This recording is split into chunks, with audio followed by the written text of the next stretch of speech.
தமிழ்நாட்டில் ஒரு முஸ்லீமுக்கு பிஜேபியில் ஆபத்து சொல்ல சொல்லுவாங்க. அப்புறம் ஏன் ஒட்டுமொத்த இந்தியாவிலேயுமே இஸ்லாமியர்கள் பிஜேபிக்கு எதிரான ஒரு மனநிலையிலே இருக்காங்க? கரூர் சம்பவத்துக்கு பிறகு விஜய் அவர்கள் போன்ல பேசுனீங்களா? என்ன சொன்னீங்க? என்ன சொன்னாரு அவரு? தேர்தலுக்கு பிறகு விஜய் சார் திரும்ப ஒரு படம் நடிக்கிறேன்னு முடிவு பண்றாரு. ஒன்லைன் தான் சொல்லுங்கன்னு சொன்னா நீங்க போய் சொல்லுவீங்களா மாட்டீங்களா?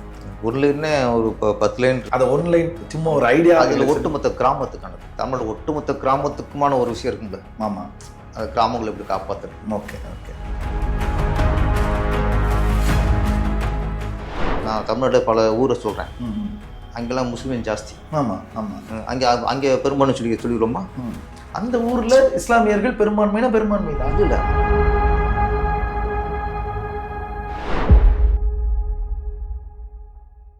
திங்க் தமிழா நேயர்களுக்கு வணக்கம். இன்றைக்கு நாம சந்திக்க வந்திருப்பது இயக்குனர் திரு பேரரசு அவர்களை. விஜய் அவர்களோட அரசியலுக்குள்ள வந்ததுக்கு பிறகு, தாவேக்காவை தொடங்கினதுக்கு பிறகு ரெண்டு பேருக்கும் இடையில போன்ல உரையாடல் தான் நேரில். அது அப்பப்போ பேசிப்பீங்க. கரூர் மேட்ரு. ஓகே. கரூர் சம்பவத்துக்கு பிறகு விஜய் அவர்கள் போன்ல பேசுனீங்களா?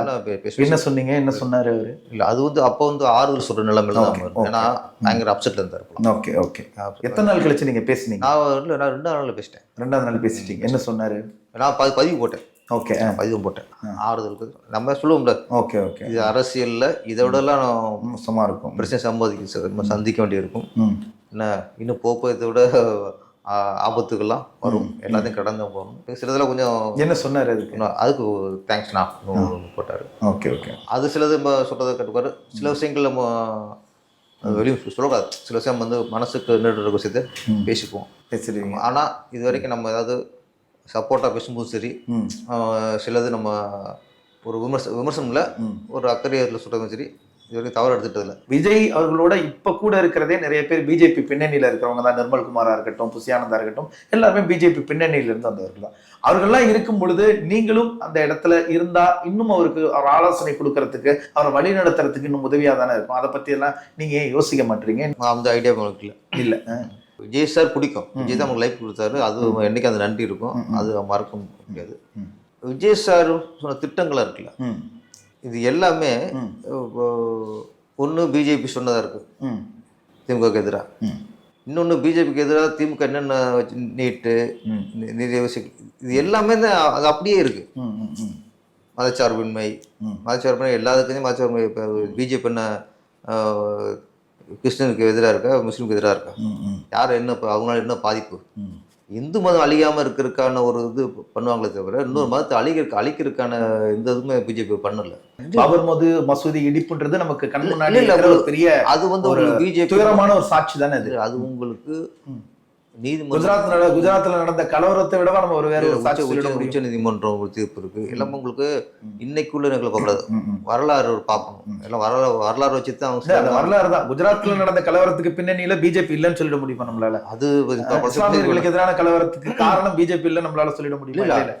எங்கேயுமே அதுக்கு நீங்க மூலக்காரணம் யாரும். அப்புறம் ஏன் ஒட்டுமொத்த இந்தியாவிலேயுமே இஸ்லாமியர்கள் பிஜேபிக்கு எதிரான ஒரு மனநிலையிலே இருக்காங்க? யார் இருக்காங்க பொதுவா? சார், நீங்க தமிழ்நாட்டை தவிர தமிழ்நாட்டில் கொஞ்சம் நாங்கள் தான் உங்களுக்கு சிறுபான்மை நாங்கள் ஏமாத்திக்கிருக்காங்க. வேறு எந்த மாநிலத்தில் முஸ்லீம்களுக்கு ஓட்டு போட்டு எத்தனை முஸ்லீம் அதிகமாக உள்ள ஏரியாக்குள்ளே எத்தனை பிஜேபி வந்திருக்கு. அதெல்லாம் மாறி போச்சு. சரி, ரொம்ப நாள் மக்களை ஏமாத்திக்க முடியாது. இங்கேயும் சொல்கிறேன், நியாயமான காரணம் இருக்கிறதா தானே நமக்கு வெளியே வரும். உங்களுக்கு குஜராத்ல இஸ்லாமியர்களுக்கு எதிராக, சிறுபான்மையினர் மக்களுக்கு எதிராக கலவரத்தை பண்ணின பிஜேபி நம்ம மாநிலத்துக்கு வந்துருச்சுன்னா நமக்கு எதிராகவும் செயல்படுவாங்களோன்ற ஒரு பயம் இஸ்லாமியர்களுக்கு இருக்கிறதா தானே பார்க்கப்படுது. அதான தமிழகத்திலேயும் வேற எப்படி ஏமாத்திர முடியும்? இன்னைக்கு ஆளுங்கட்சியா இன்னைக்கு மத்திய அரசு ஆளுங்கட்சி அவங்க தானே. ஆமா ஆமா. நினைச்சா பண்ண முடியாதா? தமிழ்நாட்டில் ஒரு முஸ்லீமுக்கு பிஜேபியில் ஆபத்து சொல்ல சொல்லுவாங்க. முஸ்லீமுக்கு ஏரியாவில் இன்னைக்கு திருப்பரங்குன்றமாக இருக்கட்டும், பல இதில் இன்னைக்கு இந்து கோயில்களுக்கு தான் இங்கே பிரச்சனையாக இருக்கு. இந்து மதத்துக்கு தான் பிரச்சனையாக இருக்கு. ஒரு அல்லாவுக்கு எதிராகவோ குரானுக்கு எதிராகவோ யாருக்கு அதாவது அவங்களுக்கு எந்த பாதிப்பும் இல்லை சார். எந்த பாதிப்பும் இல்லாதவங்களுக்கு போய் உங்களுக்கு எந்த பாதிப்புலாம் பார்த்துக்கணும்னு சொல்றீங்க. ஆனால் இந்துக்கு தான் நீங்கள் பாதிப்பு இருக்கு. அதை நீங்கள் வேடிக்கை பார்த்துட்டு நீங்களே ஆளை வச்சு தடுத்துக்கிருக்காங்க. என்னை பொறுத்த சிறுபான்மையர்னு சொல்றதே அந்த வார்த்தைக்கு எனக்கு உடன்பாடு. எதுக்கு சிறுபான்மை பெரும்பான்மை சொல்றீங்க? சொல்லக்கூடாது சார். இப்போ என்ன சிறிய இப்போ உயர்ந்த ஜாதி தாழ்ந்த ஜாதின்னு சொல்லும்போது உங்களுக்கு பிரச்சனை வருது, சொல்லக்கூடாது சொல்லும்ல. ஆமாம் ஆமாம், கண்டிப்பாக. அதே அர்த்தம் தான் சார். என்ன பெரும்பான்மை, என்ன சிறுபான்மை? மக்கள் தான் சார். மக்கள் அந்த வார்த்தைக்கு அளவு பொறுத்ததானே. அதுல என்ன தவறு இருக்கு? அளவு குறைந்த மக்கள் இருக்கிறாங்கன்னா அவங்க சிறுபான்மை மக்கள். இல்ல அப்படின்னா எண்ணிக்கை அளவுல சிறுபான்மை, அவ்வளவுதானே. எண்ணிக்கை அளவுல நம்ம வந்து பகுக்கிறது தப்பு ஒண்ணு இல்லையா? Okay sir. பிறப்பின் அடிப்படையில பகுக்கிறது தானே தப்பா இருக்கு, பிரிக்கிறது தானே. இல்ல நீங்க மக்கள் அடிச்சுன்னா நான் தமிழ்நாட்டில் பல ஊரை சொல்றேன், அங்கெல்லாம் முஸ்லீம் ஜாஸ்தி. ஆமா ஆமா. அங்கே பெரும்பான்மை சொல்லிடுறோமா? அந்த ஊர்ல இஸ்லாமியர்கள் பெரும்பான்மைனா பெரும்பான்மை தான். இல்ல நீங்க பொதுவாக தமிழகத்துல இஸ்லாமியர்கள் சிறுபான்மை, அவ்வளவுதான். நீங்க ஊரை பொறுத்துலாம் இல்ல, நீங்க சொல்றது ஒட்டுமொத்தமா முஸ்லீம்னா சிறுபான்மையர், கிறிஸ்தவர்னா சிறுபான்மையர், இந்துக்கள்னா பெரும்பான்மையர். ஓகே. தமிழ்நாட்டை பொறுத்த வரைக்கும் இந்த சிறுபான்மையர் பாதுகாவலுங்கிறது மிகப்பெரிய ஒரு நாடகம்.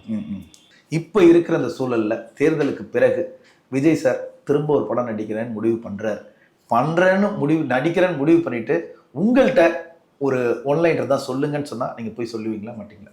ஒரு லைன் ஒரு 10 லைன் இருக்கு. நீங்க இப்ப கூப்பிட்டாருன்னா நீங்க அவர்கிட்ட சொல்லணும்னு நினைக்கிற அந்த ஒன்லைன் எங்களுக்கு ரொம்ப மகிழ்ச்சியா இருக்கும். அதை நீங்க எங்கள்கிட்ட ஷேர் பண்ணீங்கன்னா, இப்படியான ஒரு கதைக்களம், இதுல நீங்க நாயகன் அப்படின்னு நீங்க விஜய் சார்ட்ட சொல்லணும்னு நினைக்கிற அந்த ஒன்லைன் என்னவா சார் இருக்கும்?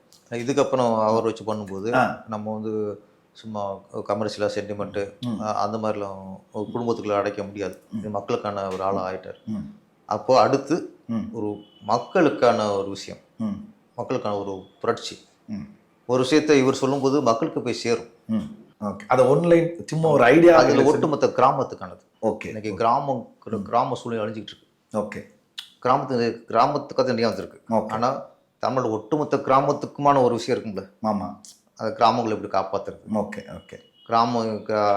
கிராமம் தான் கலாச்சாரம், கிராமம் தான் பண்பாடு. ஓகே. எல்லாமே கிராமம் தான். அப்போ அந்த கிராமம் அழிய பண்பாடு கலாச்சாரம் எல்லாமே அழிஞ்சு போகும். எல்லாம் நாகரிகமாகி குடும்பத்திலிருந்து, நட்புல இருந்து, காதல இருந்து எல்லாம் போலித்தனமாயிரும். அப்போ கிராமம் கரெக்டாக இருந்தால் தான், கிராமம் வாழ்ந்தால் தான் நாகரிகம் வாழும், பண்பாடு வாழும். இதுதான் இதை மையமாக வச்சு ஒரு கதை. ஓகே சார், மகிழ்ச்சி சார். உங்களுடைய நேரத்துக்கு நன்றி சார். நிறைய விஷயங்களை ரொம்ப ஆத்மார்த்தமாக பகிர்ந்துக்கிட்டீங்க. ரொம்ப ஆத்மார்த்தமான நன்றி சார். நன்றி.